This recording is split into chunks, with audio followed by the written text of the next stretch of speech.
Hermann, welcome to the Commerce Talks podcast. I really waited for this one because I always wondered how is the fashion industry working in the Scandinavian countries. You're running Boozt, a website which is showing up in all like leadership rankings when it comes to e-commerce business models in Europe. And now I can finally learn how this works. Please introduce yourself to the listeners who might not know you yet. Yeah, thank you. It's a pleasure to be on your podcast. Yeah, my name is Hermann. I'm originally from Iceland. Moved to Denmark when I was 14 and have been living there ever since. The company is located in Malmö, Sweden, and I think the brief history is that the company was originally founded by some other people that was basically wanted to do e-commerce for fashion brands. So a kind of a monobrand business, very much influenced by the YOOX business model back then. And I was approached by a VC firm that had invested, but in their view, the management or founding team was not the right team to bring it forward, and they didn't think that kind of the business was sustainable. And they had just signed an agreement with Bestseller, the Danish fashion company, which is rather big, big shareholders actually in Zalando and ASOS as well, and About You. And they had signed to build and operate all of Bestseller's e-commerce in Europe. So it was a huge monobrand contract. I joined in February and found out that the business was nothing more than a PowerPoint presentation. So we tried to launch the Bestseller business, Jack and Jones, but it was basically crap. Everything was outsourced. 5 employees. The front end was outsourced to. When was it? 2010. 2010. Beginning of 10.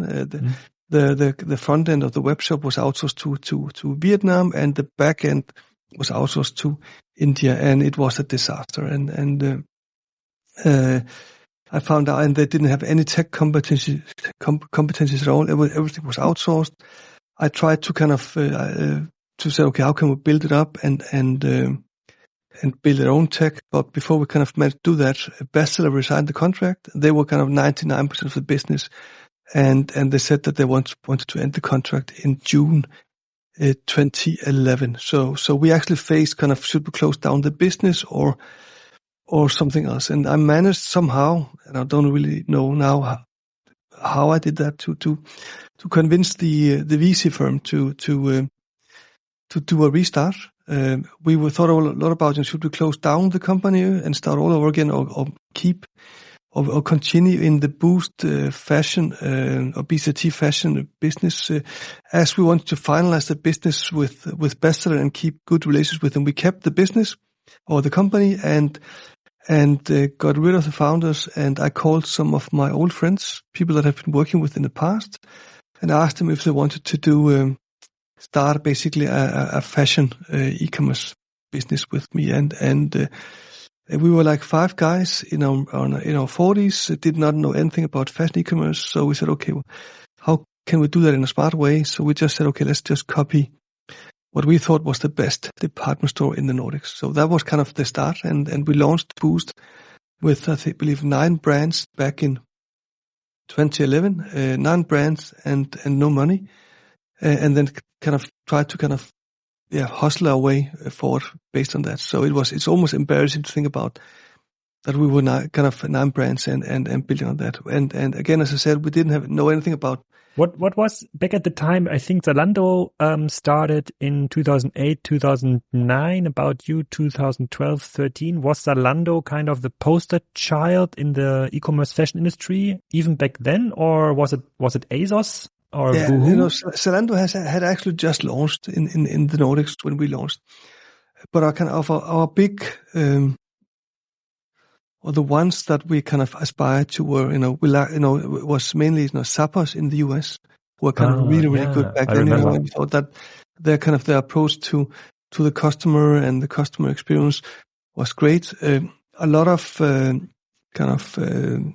people said that we should try to copy ASOS, who are kind of the leading e-commerce fashion shop in Europe. But we said, but we don't know anything about fashion. We don't have the kind of the influencer approach. We don't know anything about kind of how to attract these young fashionistas to the site. So we said we would rather like to target someone like our wives, who were kind of more kind of in the 40s, So we said, okay, let's go for the customer group that might be kind of 30 to 50 years old, who are maybe not fashion forward, more fashion followers who appreciate kind of a good customer experience, because we knew that we could build a strong customer experience, and then we would get the kind of the fashion element as we grew. So that was kind of, we started almost the opposite way compared to a lot of other people that were interested in fashion in the beginning. We said, okay, let's build a great platform. Let's build a strong supply chain. Let's use our media and marketing competencies to build a brand, and then let's get some fashion people on board. So it was very much kind of going for the older customer who are more fashion followers. And was it already Nordics focused or Sweden only when you started it, or when you restarted it? It was actually, I know it sounds strange, but actually the main focus in the beginning was Denmark. And the reason why was that the entire founding team, or the kind of the refounders, as we call them, 5 guys, we were all Danes.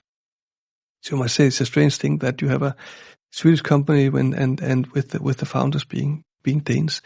And 3 out of 5, we used to be in the media agency business. I was the Nordic CEO of the biggest media agency group in the Nordics, Omnicom Media Group. And I used to be the biggest customer of a lot of the media houses in the Nordics, especially in Denmark.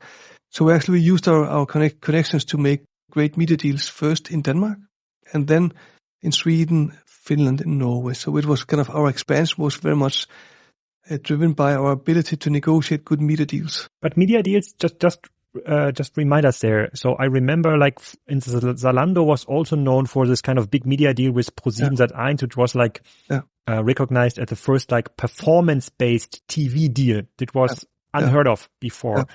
So they paid ProSieben based on revenue expansion that was driven by TV ads. Nobody did it before. Was it a similar deal structure which started Boozt back then, or was it different deals? It was very similar.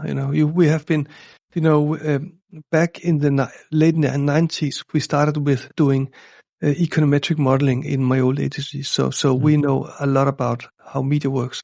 So we can actually use that knowledge to kind of to demonstrate to it was TV stations, because we were very big believers in TV. So kind of to how can we demonstrate the contribution on TV to our sales, and we made kind of deals where we could kind of pay by performance, and because we didn't have any money, so we couldn't put up money on front, and we managed to kind of convince the TV stations to do deals like that in the beginning.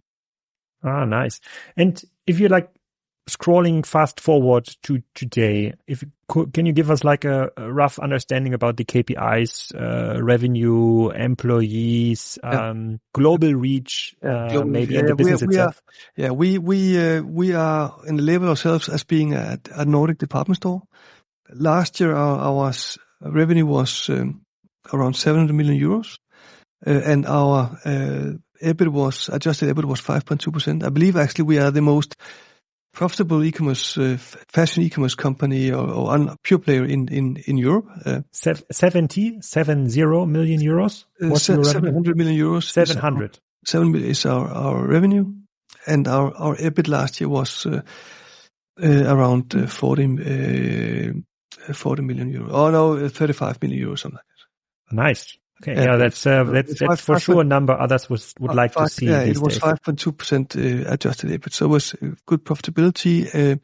From the beginning, we are mainly focused on the Nordics, and 90% of our business is in the Nordics. And the reason why is that kind of, even though back, when we started, there was a lot of talk about, the beautiful thing about e-commerce is that you can go global mainly, basically from the beginning. You have the long tail, stuff like that. So we kind of have been building brands our entire lives. So we believe that, you want to build critical mass in your home markets before you even think about doing any expansions. And we know that the Nordic customer is more affluent than the average European customer.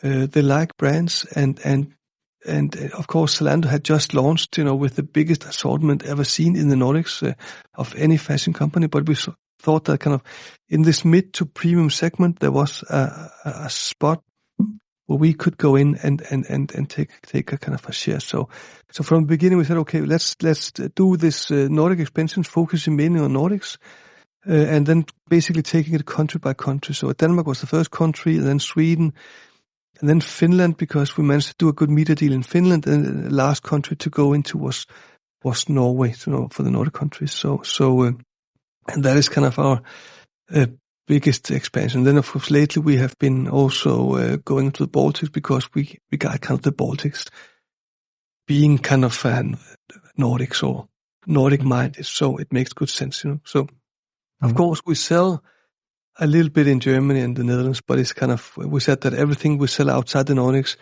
you have to be profitable, for every single order. So we're not investing if we don't get immediate return. So we are kind of a very focused company, focused on our segment, focusing on Nordic brands. I believe 60% of our revenue is actually Nordic brands, and these are typically small mid-sized brands where we have, of course, quite a strong relationship. Typically the biggest customer of these brands.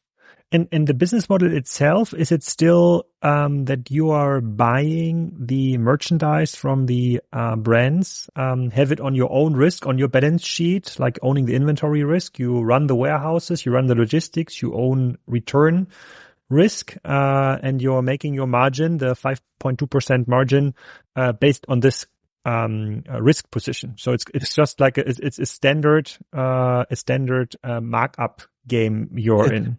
Is it correct? We everything we sell on the site, we have bought, and it's in a warehouse. We have one central warehouse located in southern Sweden. I believe it's probably the biggest automated warehouse in at least in Northern Europe. We have almost 1,300 robots running on top of a grid from a company called AutoStore that has 1.3 million bins in, and we have around 11 million items in these cubes. So it's highly automated, meaning that it's around 90,000 square meters, and we have around 600 warehouse staff. In total, the company has around, I think, 1,300 employees. So we kind of put a lot of pride in being few people. We have a policy of being one too few, based on the saying that, if you want the work done, give it to a busy man, and again, we never had the money to invest in a lot of resources. So we are kind of, you have never heard us going out and say, we want to employ 100 people or 200 people, because we think for us, street credit is to be as few as possible. So our kind of philosophy is to be few people, get the best people, and pay the highest salary in the industry. If you can do that, then you have a very good company. Okay, I understand that. And I'm just asking this question if you're owning the inventory risk, because you've said that you have listened to some Customs Owner podcast and then Commerce Talks podcast. What we are seeing over the last 2, 3, 4 years is that most horizontal retailers that are still owning the inventory risk want to move into the platform game, because within the platform game you can change your business model away from product margin towards media margin, because you're then selling access to customers, and the risk, inventory risk, return risk, is handed over to the brands. And I'm pretty sure if you're following the market now for over 10 years, 14 years, if I'm calculating correctly, you might have been confronted with this task, building a platform yourself. And now you're looking from the very nice country from Copenhagen or from Malmo, and the area where I'm living, it's called the Danish Forest. So it was Denmark until 1800 something. So it's kind of you're sitting in front row. You can watch what ASOS, About You, Zalando, and whatever everybody's doing, and you still have not moved into this world. Yeah. Why is this? And I'm actually pretty sure that we will never move into that world. I think it's the wrong model, and I think that the economic results or financials demonstrate that it's not a very good model. And the main reason is that you don't own your own shop. So because if you don't own the inventory, of course, it looks very nice on paper, and you can get consultants who can convince you by showing some PowerPoints that it's good for your net working capital. You don't have any risk. You don't kind of tie in capital, and it's all upside. But history shows that it's more downside than upside, because you don't own the inventory. Don't control what the consumer gets, and in many cases you don't even have the goods in your warehouse, meaning that you give a bad customer experience by doing drop shipping, etc., etc., etc. So we are actually have been moving in the opposite direction.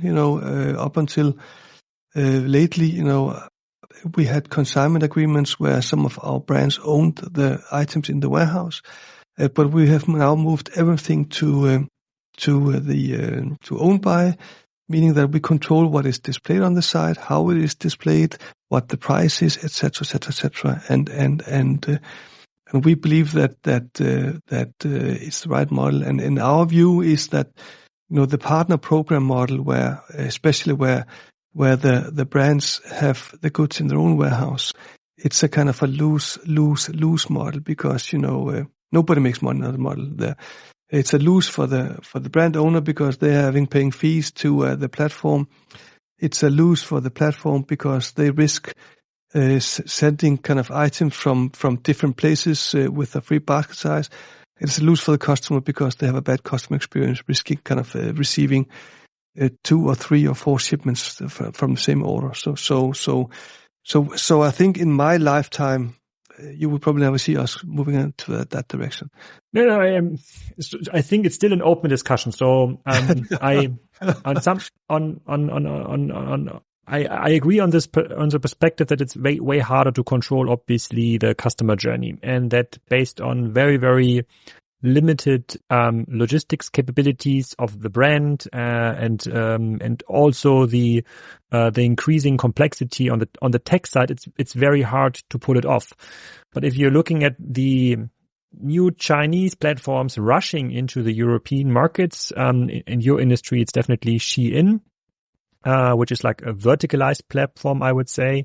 They're like turning around the supply chain. Or if you look at like Temu, which is more a media model than a retailing platform, then it looks very, very interesting. And the moment you're competing with a business which is running in the platform world, which doesn't care about product margins anymore, then your proposition becomes weak. So what you're saying seems, and it's an open discussion. I don't want to lecture here, so I want to learn from you. But it seems that it's a luxury position to be in, that you can still afford to hold the inventory risk to ensure a higher customer satisfaction score, I would say. But when brands that are now sold at Boozt are also available at platforms that are in a platform business model, therefore usually go below your prices, because to ensure the quality you're providing, you need to earn some money. And we are not talking 20, 30, 40% EBITDA margins. We are talking 5%. So nobody's like taking buckets with gold out of your business. But the moment when there's like a cheaper provider, customers tend to forget about quality and trust and relationship and move to the other provider. And that's why I'm asking, it's okay today, but the market seems to be heading in that direction, because it forced to move in that direction. And the only business that gave a similar statement like yours was Thomann, which is like the number one audio provider for audio technology, microphones, music instruments, from 1 billion revenue roughly, which is like 25% of the European market.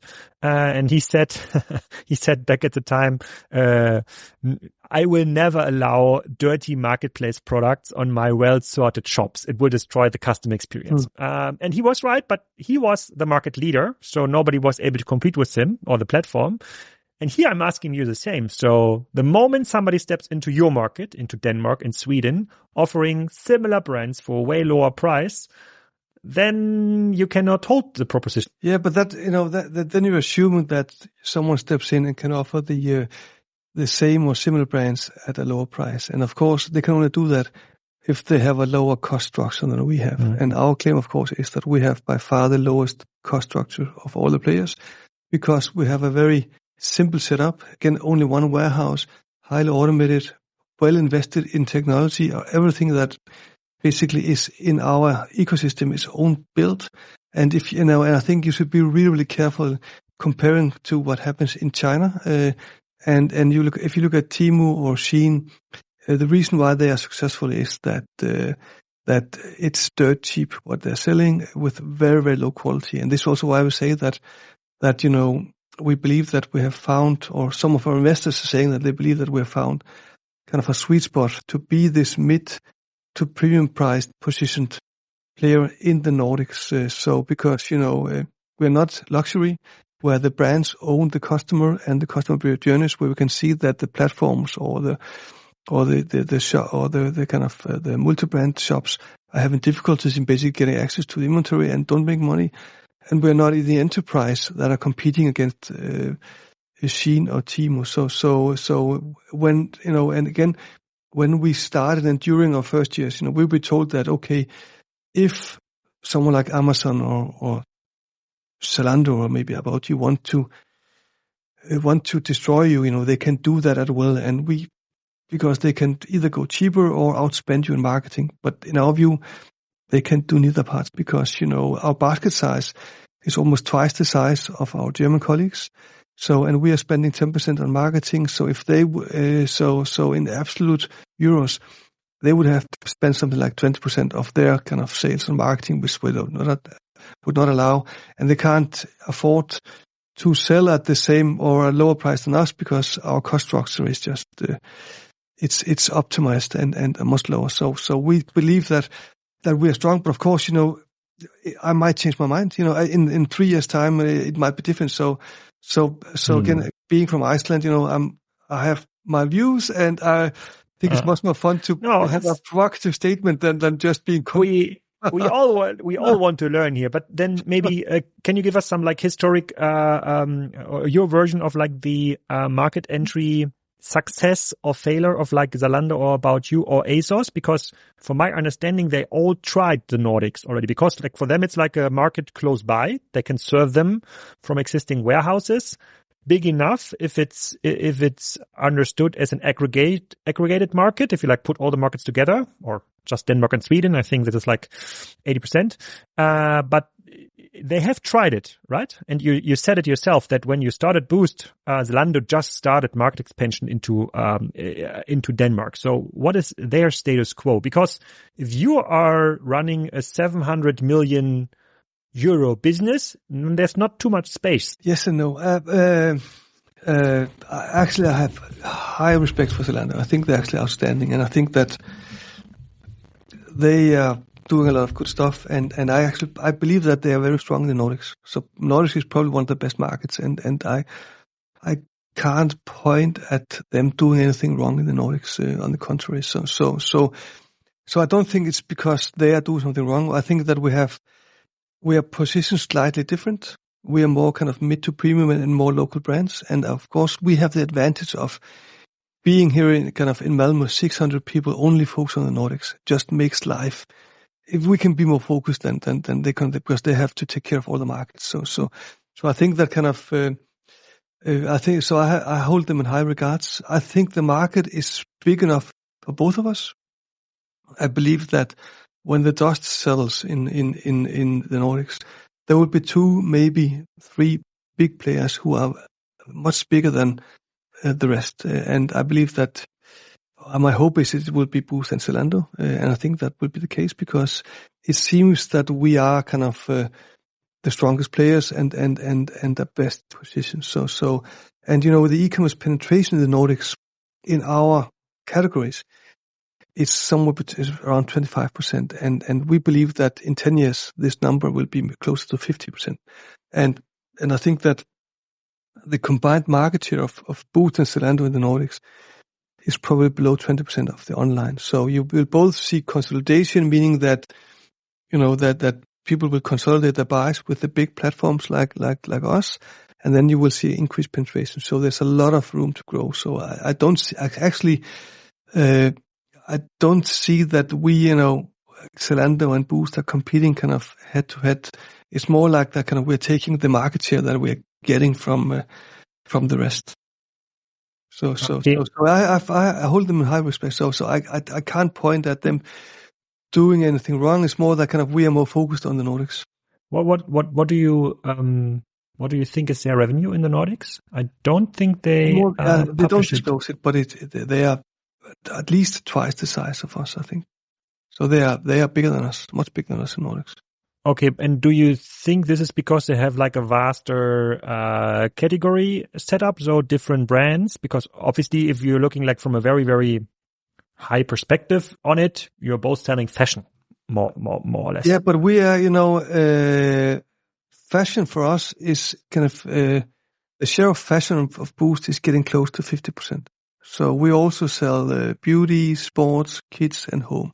So we are moving much more into being the department store. This is also why our basket size is much higher than the rest. So I think the reason I'm sure that the reason why Zalando is much bigger than us is that we launched with like 9 brands back in August 2011, and they launched with like the biggest assortment, more than 2,000 brands that you had ever seen in the Nordics. So they basically took the market. And I know some of the people that were with Zalando in the Nordics in the beginning, and they always talk about that it felt like it was just like walking into into a candy store and just pick it down for themselves, because there was no resistance whatsoever, because the incumbents, they basically was sleeping, So this is why they're bigger than us. And the other online players, ASOS and About You, are they relevant in your perspective? Yes, but they are probably kind of more into the more enterprise level, and so we of course we compete when it could be on Google, etc. So buying keywords, but we don't see them as a more direct competitors.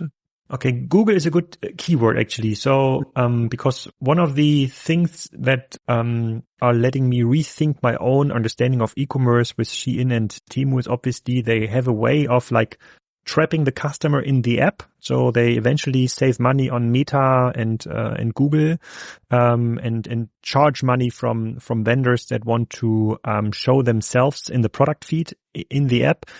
You're still then sticking to the standard e-commerce customer journey. So people starting their search for whatever, sometimes on Google, sometimes on Amazon, sometimes on other sites, sometimes on your sites. And within the search process, you're trying to show up as a trusted retailer for the product or brand the customer is searching. And then you need to restart the whole game, because your customers are only showing up, I don't know, 4 times, 5 times a year, or buying stuff 4 or 5 times a year. And in the other platforms, they're showing up every day, and therefore the whole systematic of like how the customer journey is managed is a bit different. Can you share a bit more about your customer journey approach? So is what I've described, is this correct, or is it like more you're sending out still mailings, which is a high activation channel, or are other search engines popping up in the Nordics which we might not have heard about yet?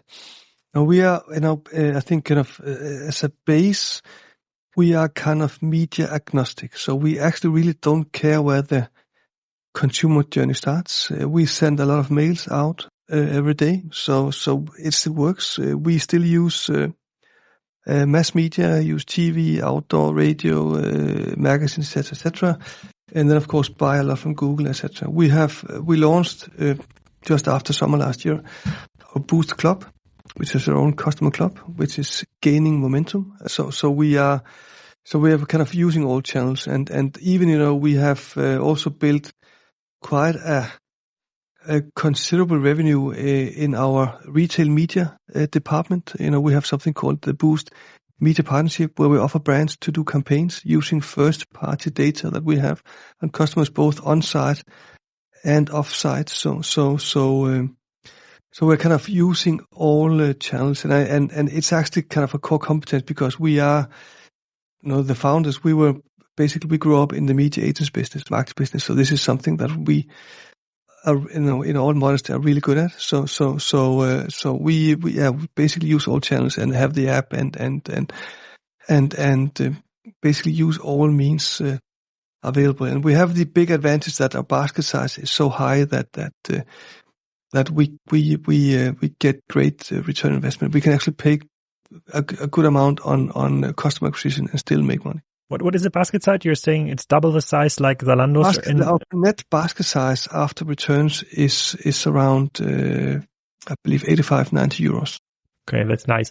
And shareholder-wise, it's still a private company. No, we're listed. We're listed. Listed. We are listed in both Stockholm and in Copenhagen. So we were listed on the Swedish Stock Exchange in May 2017. And then in I believe it was actually 2021, November, we did a dual listing in Copenhagen, and that was to a big extent due to the Denmark is our biggest market. The biggest shareholder base is actually based in Denmark, and we, in many ways, we feel as much being a Danish company as a Swedish company. This is also why, if you ask people in Stockholm, they a lot of them actually think that or believe that we are a Danish company. Okay. I don't know so many people in Stockholm, only some, but most of them with like a German origin. So they said it's a Swedish company. But yeah, I understand it. And Malmö is pretty close. It's like across the bridge from Copenhagen, for the ones that don't know where Malmö. I can literally kind of see Copenhagen from the window of my office. So, but can you take a ferry from Copenhagen to Malmö, or do you need to go through the tunnel? There's a bridge. There's a tunnel and a bridge. Yeah. Yeah. Okay.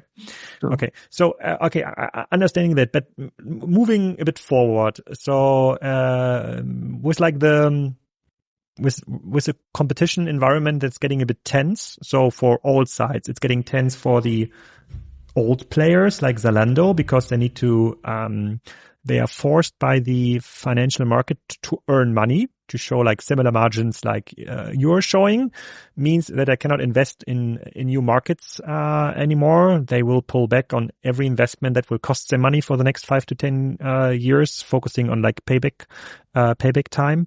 On the other hand, you have now the Chinese platforms moving into the market that are not yet loaded with like big brands, but if you're looking at what Shein is doing, they've bought some brands like Forever 21, which is kind of the entry price level, not yet the direct competitor, but still it's kind of they're making smart moves. So you're not moving into the platform economy game. Got it. But what's then your view on the future? Still sticking then to being the best platform for fashion in the Nordics, or is there something else? I think it's important for us to say that we want to be more than fashion. So we want to be a department store. We really, really like the department store model, which means that customers are in the market for more than just fashion, and more often than just doing the fashion buy in the spring or in the fall or in the winter, etc. We like simplicity, and I think that for us, kind of one of our big advantages is that we don't really have any issues, right? We don't have to fix stuff. our inventory position is strong. We don't have any old inventory. We only have one warehouse. I thank God that I don't have the complications of having multiple warehouses where I have to consolidate, either do drop shipments to the customer or do internal consolidation. We only have one place, which is the same place as the warehouse, where we get the returns. We only have around 600 white collar employees. Most of them are located in Malmö. So it kind of, in that many ways, we can focus. My life is simple. I always have this ambition of being able to kind of make things run on autopilot so I can play some more golf. I don't manage to do that as well as I want, but kind of, so I think that a big, basically our advantage is that it's a very simple operation.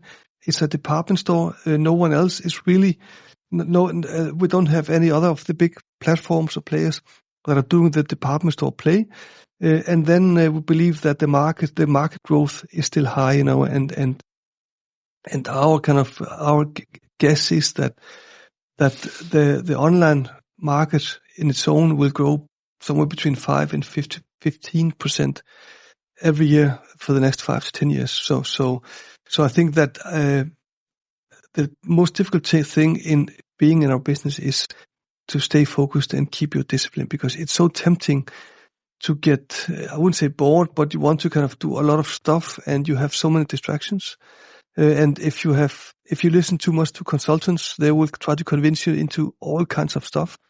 So that's why we basically. I have a consultant question for you then. We don't have any consultants in the company and never have had. So okay, but that might be my famous last words.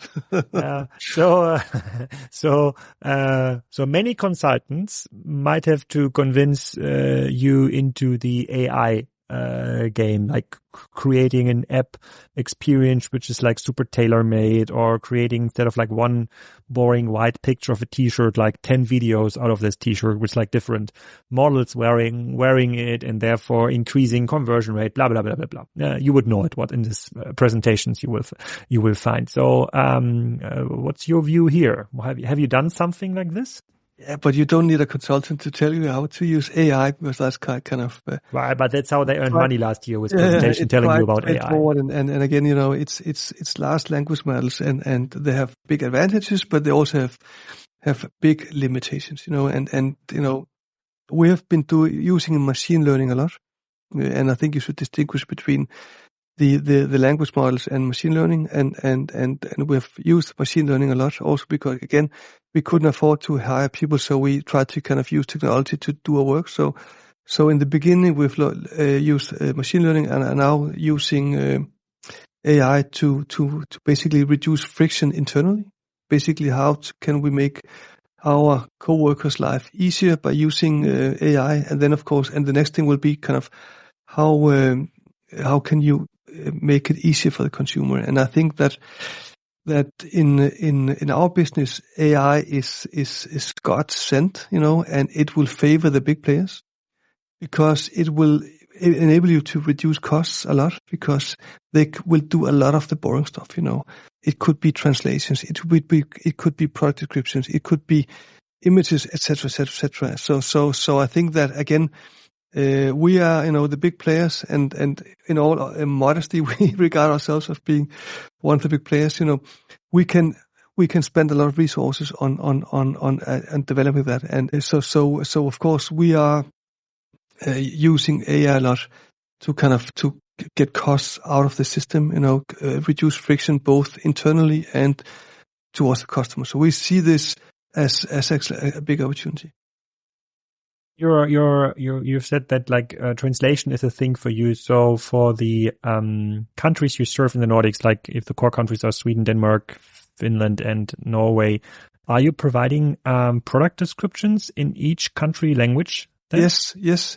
Product descriptions, etc. And you have 4 different languages, 4 different currencies. So it's these are small kind of populations. So that's why you have a lot of costs, and we are showing images, on our site on mannequins, and a lot of people have asked us, why don't you show them on live models? And the truth is that we couldn't afford it when we started, and then we thought it was good, and then we kind of add on, and stuff like this will help us in kind of improving the customer experience. And then finally, of course, we all want to be able to provide the customer the kind of a very kind of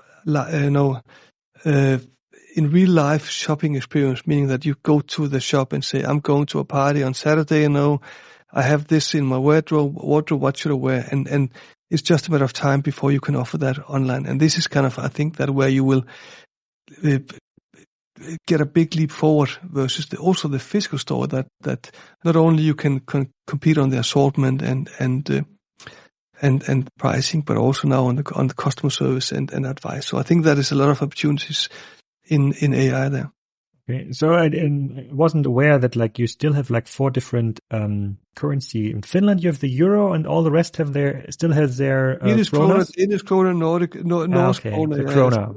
It's similar. At least the names is similar. The Swedes don't understand the Danes, and vice versa, and nobody understands Finnish and the Norwegian. So that's why it's rather expensive to kind of have this local approach in the Nordics, and you have to be close to the markets, and this is what we can do with AI. Okay. And then my last question, because we're like heading to an end here, regarding the state of brick and mortar and the potential growth scenario for you. So you might have seen like in Europe, a lot of like department stores, like even like brick and mortar key places like Lafayette in Berlin is about to close, for example, do have like big troubles. And you might have seen the press reports on KaDeWe. All about like brick and mortar shopping. If you're living in Copenhagen, then all the tourists are moving in the small like streets shopping things. So from like an outsider's perspective, it feels very, very lively still.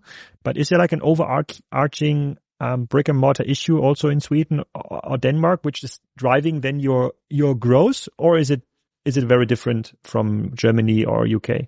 No, I think it's exactly the same as in Germany and UK. You have, of course, this very romantic small shops, in the kind of in the old towns of the different, capitals and cities, but if you look at a multi-brand retail and fashion, they are closing down, and you have a lot of small, medium-sized towns and municipalities in the Nordics that all used to have kind of 3, 4, 5 multi-brand fashion stores, and they're all closing down. So and you can in many ways it's a pity, because the city center is changing, but the physical retail store, it's difficult because they can't compete on assortment, they can't compete on the price, and even on the service level, because they can't afford to hire good people, right? So I see a very limited future for brick and mortar, and if you ask me about how do I see in 10 or 15 years time, I believe that in 10, 15 years time it will be the online players who own also the physical stores, but they would be more kind of a marketing tool or showroom, because I think it's going to be really, really difficult to make money in a physical store, because it's just like they are not competitive versus the big platforms. Okay, that's a clear remark. Then telling my wife that she should enjoy the shops in Aarhus as long as she can, until you have to run some pop-up stores with Boozt over there. Anything else we are missing, like from our very German perspective? And you're reading like German news as you said, because your story reminds me a lot of what we've talked with Lena Hackeler, our co-host in the Swedish market here a couple of years ago, when we talked about like Amazon is about to come to Sweden. Everybody was like super, super, super afraid that Amazon now is there in Sweden. It will destroy the whole ecosystem. I think they finally arrived, so you can order there from my peers I know in Finland and Sweden. They still order from Amazon.de because assortment is bigger, and so the Amazon.se or FE, I don't know if there's a Finnish version. Yeah, it's not really highly regarded. So has it changed anything for you? No, not really. When we listed the company, a lot of investors were holding back because they said, you will be killed when Amazon enters. And we were just basically waiting.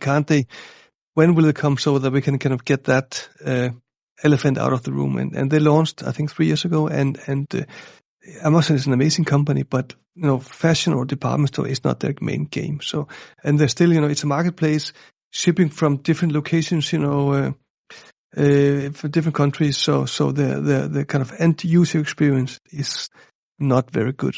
So you want to know exactly what you're looking for if you shop with Amazon. So again, if we focus on the mid to premium segment with Nordic brands for Nordic consumers, I think we still have a good business. Nice. I think that's very good closing remarks. I would love to see you at some German conferences because you might add a very, very refreshing perspective. Because there's too many doomsday talkers like me saying the old world of e-commerce is over and we need people like you or my friend from Thomann who's defending the well-managed inventory in their own warehouse against the Sheins and others. But it gave me a lot of very positive perspective looking forward. I hope our listeners and readers are understanding the Boozt value proposition a bit better, and I hope we can do a follow-up anytime soon. And now I know you're living in Copenhagen, so I know where to go to record an on-site podcast. You are so welcome. Thank you. Thank you.